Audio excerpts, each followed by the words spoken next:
I want to talk to you about how I use Cursor in January of 2026 to build SaaS applications in a bootstrapped way. And I want to talk to you about primarily what I like, what I don't like, because it's far from perfect, and then how my workflow is today. And not necessarily just with Cursor, I add other tools into the mix as well, also to kind of handle for some of those limitations. So, first, what I like about Cursor. So, Cursor is my preferred way to build SaaS applications in a bootstrapped way today using AI, and that's for a few reasons. Number one, if you weren't aware, Cursor is a fork of VS Code, which is one of Microsoft's most popular development products. And I've used that for a very long time, so it's mature, it's feature rich, and it's familiar. Back when I was writing code by hand manually, I was often using things like VS Code, so I'm very familiar with it. And it's got a lot of additional features that I don't necessarily use all the time, but it's great to know that it's there and it's a pretty stable platform. So that part I like a lot. The other positive about Cursor for me is the agent experience. So it kind of expands out like a tray from really any direction. I have mine docked to the right at all times, and that's how I interact with it back and forth with natural language, but it's very easily accessible and I can do other things that I can't with other command line based exclusively tools like Claude Code. And then I can fairly easily kind of scroll back through the history, see things, make changes, re-review something, all of that kind of stuff. So I do like that fairly seamless experience there with the agent. Other things I like is Cursor gives you the ability now to kind of switch different modes that you're in. So agent mode is when you're planning on giving instructions to the agent and it's going to make changes to your code base. But they've added others like plan, and in particular, and one of my favorites is ask.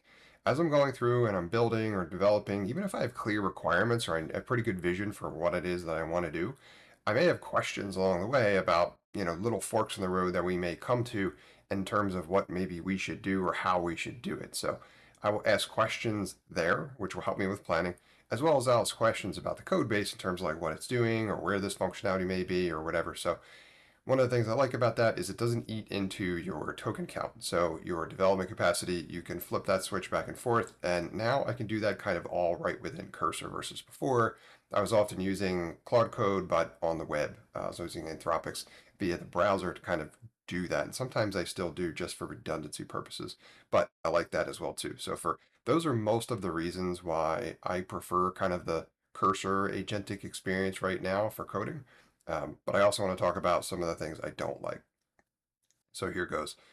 One of the things I don't like in particular with Cursor, and they've gotten a lot of flack for this, but their token usage, capacity, and even pricing has been pretty opaque. It's been a little all over the place and not really as consistent as people want it to be. And I've experienced this myself over and over again, which is unfortunate. So Cursor's got a little bit of like secret sauce baked into their agent. That's one of the things that kind of makes them who they are, despite the fact that the rest of it, for the most part, is built on Microsoft's Visual Studio.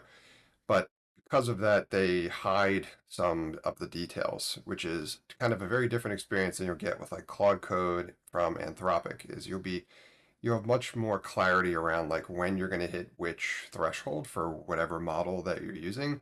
Cursor doesn't really provide you with that level of transparency, and that drives me a bit crazy because as I'm working on bigger features or bigger projects, or I'm doing more coding, or I want to focus on doing more technical work, I'm often limited there, and I'm limited sometimes in unpredictable ways, which is unfortunate. This is one of the reasons why I can't use just Cursor. I need a backup, and I use Claude Code as that backup. And I'm going to talk a minute about the workflow that I do there as well, also. So that's one big challenge. Another one that drives me crazy about Cursor is you can specify which model you're using, which I like that flexibility, but Cursor will sometimes change that model randomly on me, as it seems. That part drives me nuts. I don't like uh, changing the model in unpredictable ways. If I'm going to change the model, which, spoiler alert, I never am, I'm for the most part going to stick with one the whole time until it runs out, and then I'm going to make other changes. But I've been noticing over kind of the months, or I guess years at this point now, of using Cursor, sometimes it will flip that unpredictably on me, and I won't always notice it because it's not very good at telling me when it does that either. So that's something to keep a close eye on if you're going to use Cursor as well too, is model by model, the quality of what it produces can be wildly different. So pay close attention to that if you're going to use it. And I know I've used things like cursors, rules, and things like that, which are intended to be guidelines or limitations in terms of what it does or it doesn't do. And I find diminishing returns here, trying to leverage that functionality. It sometimes has helped, but it doesn't always seem to follow that the way that I would like it to. So I haven't gone crazy down that rabbit hole, or at least I don't do that anymore because the experience that I've had hasn't been the most predictable there either. So those are just a few of the things that I don't love. Okay, so I want to talk about my workflow now and how I use tools like Cursor. And as I mentioned, Cursor is kind of my primary. So I use Cursor primarily for as long as I can, assuming one of two things hasn't happened. Number one, it hasn't, for whatever reason, bumped up against whatever my seemingly random capacity for token usage is at the moment. So assuming I'm still good capacity wise and Cursor's not yelling at me or limiting me, saying I need to flip to a different model, because right now I'm on a fixed tier. I'm one of their higher tiers, but I'm on a fixed tier. I don't like unpredictable charges. Then I will continue to use it. Another issue I do have with Cursor, and this is another knock against them, is their uptime is not always the most consistent.